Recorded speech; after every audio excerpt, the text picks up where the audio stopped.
59 मध्ये सुंदर अशी गाडी पाली पाखऱ्या फॅन्स क्लब दायरी महाराष्ट्र राज्य यांचा बब्या उर्फ छोटा पाखऱ्या सुटल्या त्याबद्दल या ठिकाणी रोहनभाऊ इंदलकर यांच्याकडून या ठिकाणी ड्रायव्हरला या ठिकाणी 500चं बक्षीस आहे. भव्य आणि दिव्य अशा मैदानातील 61 सुटला. एक बाद झाला, दुसरा बाद झाला आणि आता पड्याल सुद्धा तिकडे सुंदर असा ब्लॅक अँड व्हाईटचा जोड पडतोय. अतिशय सुंदर आणि निर्विवाद वर्चस्व.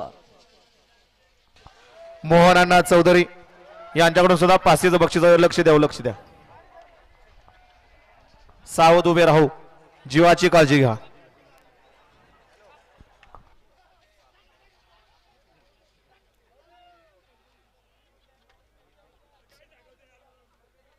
गाडी क्रमांक 61 निकाल तास क्रमांक 7 वरती धावली गाडी. अबीर मोहिते पीरसाहेब प्रसन्न या गाडीचा 1 नंबरला विजेत्या बैलगाडी मालकाचं त्यावरती बसणाऱ्या चालकाचं हार्दिक हार्दिक आणि हार्दिक अभिनंदन.